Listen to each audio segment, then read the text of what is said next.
dia, pessoal que nos acompanha aqui no podcast Cidade em Debate.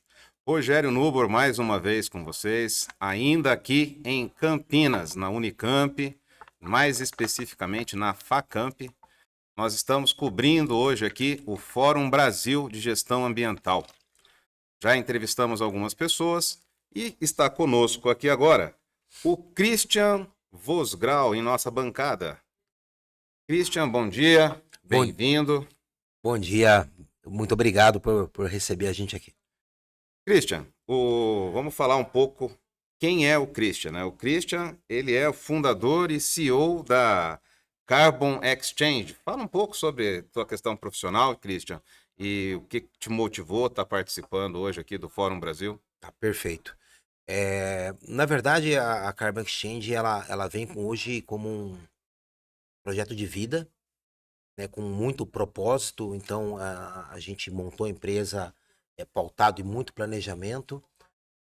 Eu trabalhei 12 anos com inteligência de mercado, né, tive uma agência de marketing, planejamento estratégico, que resolvia gargalos para empresas, trazia soluções. E na pandemia a gente acabou mudando o foco, né? Por conta da crise que se instaurou. Eu tenho uma filha pequena que nasceu com uma PLV, então precisava ficar muito em casa.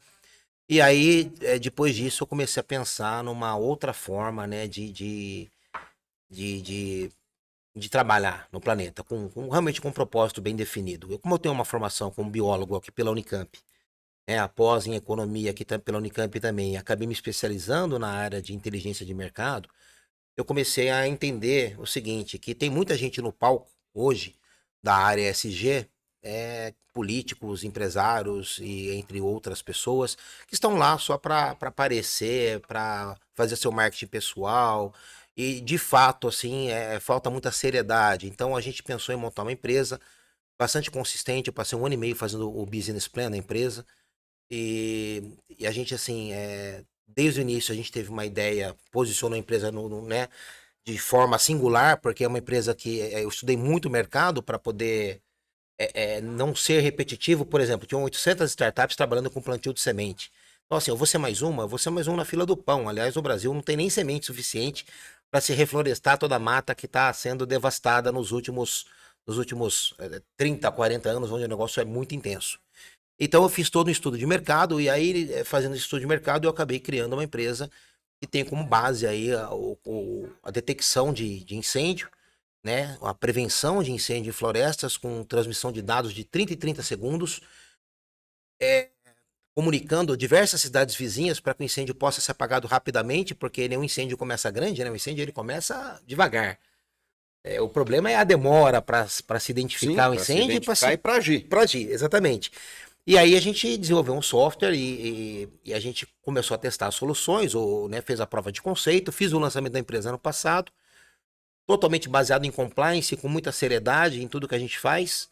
Eu acredito que é isso que falta no Brasil, né? O planejamento, porque depois que acontece um acidente, depois que aconteceu uma queimada, por exemplo, para você regenerar aquela floresta, você vai gastar 10 vezes mais do que mantê-la de pé. Sim, perfeito. Depois que acontece uma tragédia, igual aconteceu agora no Sul, que foi uma tragédia anunciada, que a gente que estuda e já vinha entendendo o que estava acontecendo. Não foi fogo, mas foi água. O desastre ambiental foi o mesmo. Mas o fogo hoje ele corresponde por 25% do desmatamento em média mundial, tá? Certo. Então, quando você fala em desmatamento e mudança, o que gera mudança climática, Sim, que é a nossa principal preocupação, o fogo é responsável por 25% desse desmatamento, que é uma parcela muito grande. Perfeito. E aí, quando você fala em mudanças climáticas, as mudanças climáticas se devem principalmente a essa mudança da cobertura vegetal. Perfeito. O que acaba provocando, né, como você viu agora no Rio Grande do Sul, um processo por causas naturais, né, de encontro de massas de ar quente com ar frio, e uma chuva torrencial por dias de uma terra que já estava esgotada, explorada, sangrada, né, por todo mundo que aproveita dos pastos do Rio Grande do Sul para plantio, e nada foi feito, né? Houve omissão, claro, da parte governamental, porque não existe um planejamento de contenção, né, ou de escoação da água. O dinheiro estava liberado pelo PAC desde 2012, se eu não me engano, não foi usado pelo governo do Rio Grande do Sul, nem pelas prefeituras. E a gente sabe que teve muito desmatamento no Rio Grande do Sul, principalmente de mata de araucária, e que a quantidade de plantio de soja, principalmente, é muito grande. E a gente vê, né, nas fotos de satélite aquela lama toda cobrindo, né, as cidades, o que indica, é um indicador de que você não tem mais cobertura vegetal protegendo, né, as margens dos rios e os rios estão assoreados e aquela lama está descendo. E tá tão impermeável, né, a situação é tão caótica que a água não tem por onde sair, né? A cobertura vegetal acaba sendo os gramídeos, né? Com raízes curtas, você não tem mais aquela radificação. Olha, eu achei o termo, a Perfeito. radificação mais profunda de árvores, de pequenos arbustos com raízes que acabam fazendo essa contenção do solo. A gente viu aquele deslocamentos de maciços de solos, grande parte por culpa disso, né? Não, maravilhosa, sua contextualização é exatamente isso, né? Como eu disse, muitas empresas explorando o território brasileiro, que é muito fértil, mas a questão é a seguinte, né? É muito importante, gera emprego, gera renda, mas a gente sabe que quase todo lucro é expatriado depois. Então, acho que está na hora da sociedade civil como um todo, esquecer a esquerda, a direita, a gente não pode, é um momento que a gente não tem mais que ter polarização. A questão ambiental não pode ter essa polarização política, né? A gente tem que salvar o planeta e a gente tem que pensar no nosso Brasil. A gente teve cheias no litoral paulista, você lembra o desastre que foi? Sim. Depois a gente teve queimadas fora de época na Amazônia, queimadas no Pantanal fora de época, agora o desastre no Rio Grande do Sul. Então, assim, Espírito Santo, pra Espírito o do Santo. Sul foi muito grande, mas o Espírito Santo também teve uma tragédia de chuvas lá também muito grande. Perfeito, perfeito. Colocação, mais uma colocação pontual excelente. Mas o que eu acredito é o seguinte: tá na hora de existir o quê? Seriedade na administração do dinheiro público. Isso tem que ser auditado. O governo vai liberar agora a verba para a recuperação do Rio Grande do Sul. A gente precisa ter uma auditoria séria, né? O que a gente está vendo no Brasil é que nem auditoria privada, né, para grandes empresas, igual a quebra da Americana, né, com fraudes e uma série de outras coisas. E você vê uma empresa do Big Four fraudando, né, uma auditoria da Americanas, que antes de quebrar foi lá, fez um grande pedido para os pequenos fornecedores que têm família, filhos e E tudo mais, acabou quebrando pequenas e empresas. quebra. E o cara tem que sustentar a família e ele tá quebrado. Então, assim, é uma empresa grande e sangra todo mundo, depois entra com recuperação judicial. E aí a brecha da lei que o Brasil dá, né, que é muito, muito, muito perigosa para a questão econômica, né, da economia circular e do capital de giro e tudo mais, que é você assim, quando você é uma empresa pequena quebrando e o cara pede recuperação judicial porque ele quebrou junto, é muito justo que você conceda uma segunda chance a esse empresário. Mas quando o cara sangrou uma empresa, que nem a Americanas foi sangrada, por exemplo, né? Igual o Dia foi sangrado, que expatriou todo o dinheiro para Espanha. E aí, assim, essa empresa quebra e pede recuperação judicial, isso está errado. Nos Estados Unidos não acontece isso. O cara vai cobrar de quem? Do dono da empresa, do sócio da empresa, que tem lá 100 bilhões guardado. Então, assim, pô, os administradores da Americana, né, os proprietários, né, que são bilionários conhecidos de todo mundo, né, que escreveram, né, inclusive um livro que eu acho uma grande falácia, que é o Grande Sonho, né, porque a história deles é recheada de fraude. Então, isso teria que ser cobrado deles. Eu acho que falta essa responsabilidade do órgão público de acabar com isso e de acabar com o lobby também. O Rio Grande do Sul, a tragédia que aconteceu agora por conta desse desmatamento climático, que é uma solução que a gente tem para diminuir com a detecção e combate a incêndio, Sim. né? O que acontece? Mais de 400 leis ambientais foram modificadas, né, pelo atual governador que está em exercício. Uhum. E isso, né, Tem reflexos. mas isso foi aprovado pelos deputados na Câmara, pelo Senado. Então, assim, você vê o que? Em Brasília, as multinacionais praticando lobby o tempo todo. Então, elas praticam lobby e depois expatriam dinheiro. Tá na hora de pagar a conta. Eu acho que essas grandes empresas têm que ser responsabilizadas também e têm que ajudar na reconstrução do Rio Grande do Sul. Perfeito. Christian, você falou que além da parte vocês, grande parte dos parceiros de vocês, que eu não gosto muito da palavra clientes, é o poder público. São prefeituras, são autarquias. Quem que são os seus parceiros da Carbono Exchange nesse trabalho de vocês? A gente quando montou a empresa, a gente fez um planejamento muito grande, né? Não só de mapeamento em que área que a gente iria entrar, tendo um diferencial competitivo de mercado. Até que a gente é a única empresa com patente depositada para IoT em área florestal. Tanto com a Sirene, que vai para outras 3 cidades vizinhas para poder conter o incêndio de forma mais rápida. A gente também tem um segundo processo, eu já te explico, eu já respondo a pergunta. Fica à A vontade. gente tem um segundo produto, que é o de plantio de árvore frutífera em comunidade, em favela. Porque em favela o que acontece? Você tem erosão, você tem queda de talude, você não tem conforto térmico nenhum, porque toda a vegetação é retirada, e quando chove, verdadeiros rios se formam, né, no meio de uma favela. Então, essa cobertura vegetal é muito importante de ser recomposta, e a nossa ideia é recompor isso com árvore frutífera. Esse projeto nosso ele contempla 15 das 17 ODS. Então, a ideia é a gente poder realmente também, com esse outro projeto, ajudar quem mais precisa. Agora, respondendo a sua pergunta, vamos lá. É, o nosso produto, ele é tanto B2B, tá? De empresa para empresa, quanto B2C, para um grande proprietário de terra que tenha uma reserva legal maior do que a Certo. normal e que queira o nosso monitoramento, porque ele vende o crédito de carbono, então ele precisa monitorar os seus ativos, né? Porque isso é uma fonte de renda hoje. Na verdade, é uma fonte de renda e também uma prevenção de prejuízo, porque se ele tem uma queimada numa área de APP de preservação permanente, ele acaba sendo multado também. Perfeito, exatamente. Além de tudo isso, você preserva, além de preservar o ativo, você evita, né, que você tenha consequências mais graves ali naquela região de microclima. Sim.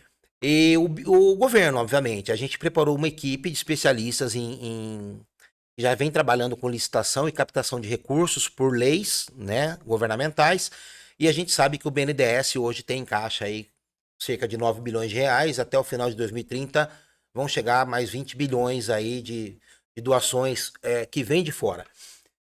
Principalmente provavelmente do Oriente Médio, por causa do petrodólar e por conta de você ter muito dinheiro na União Europeia e interesse em corrigir algumas falhas sistêmicas. Então a gente montou uma equipe de especialistas, né, para captação BNDES, para que a gente possa implantar essa solução nossa em diversos pontos do Brasil que precisam ser monitorados para tentar conter um pouco essa grande catástrofe climática que a gente vive. Perfeito. E da onde que surgiu a Carbono Exchange? Você estava conversando aqui antes da gente iniciar. Você é filho aqui da Unicamp, né? Eu sou biólogo formado pela Unicamp. É, Durante a graduação, eu pensei, inclusive, em fazer depois uma pós-graduação na área na engenharia civil, já para trabalhar com essa área, mas eu acabei não indo para essa área nesse momento. Eu acredito muito que a experiência de vida, a vida, ela vai mostrando pra gente o caminho, sabe? Igual a água contorna a pedra quando Sim. ela tá descendo, é mais ou menos isso. A gente não consegue prever qual vai ser o curso da nossa vida. A verdade é que as coisas vão acontecendo, a gente vai se adaptando.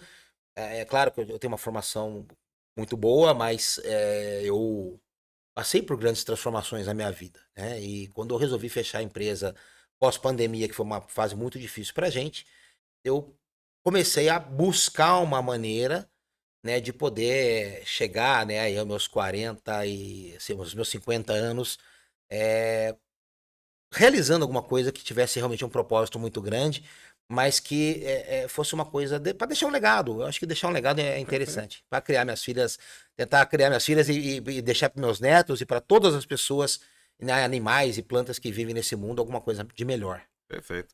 Christian, queria primeiramente agradecer imensamente a sua participação aqui no nosso podcast, trazendo informações sobre a sua empresa e sobre uma nova tecnologia que pode estar não, que vai diminuir muito os problemas climáticos do nosso país. Quero estar colocando nosso podcast à disposição, uma parceria junto com vocês. O Cidade em Debates, a ideia é justamente levar esse debate mais saudável. Concordo contigo que eu vou até ampliar um pouco mais. Você disse que o debate ambiental não deve ser enviesado. Eu falo que política pública não deve ser enviesada. Perfeito. Porque senão daqui a pouco nós vamos ter que ter hospital de direito para quem é de direita e hospital para Uhum. quem é de esquerda. Hospital para escola para quem é de direita, escola para quem é de esquerda. E então, na verdade, as pessoas precisam entender que nós podemos escolher o tênis ao qual vamos caminhar, mas o caminho é o mesmo e o destino onde queremos chegar é o mesmo. Parabéns pela sua postura, eu concordo com, é o princípio do nosso podcast também. E gostaria que você deixasse uma mensagem. Você deve ter suas redes sociais também. Sim, Se a você puder gente. passar para o pessoal poder estar te seguindo. Bom, nossa empresa é a Carbon Exchange, exchange de câmbio. a gente tem uma comunicação bastante forte no LinkedIn, né? Por conta do nosso público, formado basicamente de empresariado e governamental. No LinkedIn a gente realmente faz um trabalho bastante interessante de conscientização. Vocês podem estar procurando a gente lá. E o nosso site é carbonexchange.com.br. Pessoal, quero agradecer a presença do nosso amigo Christian e agradecer principalmente você que nos acompanhou e acompanha o trabalho do podcast Cidade em Debate nas nossas redes sociais. Continue nos seguindo, compartilhem nossos vídeos nas redes de vocês, compartilhem as redes sociais, vão nas redes sociais da Carbon Exchange e vamos estar levantando e ajudando a divulgar esse trabalho das pessoas que estão hoje buscando melhorar o meio ambiente do nosso país. Eu que agradeço. Muito obrigado. De novo, então, agradecer a todos. Muito obrigado a todos.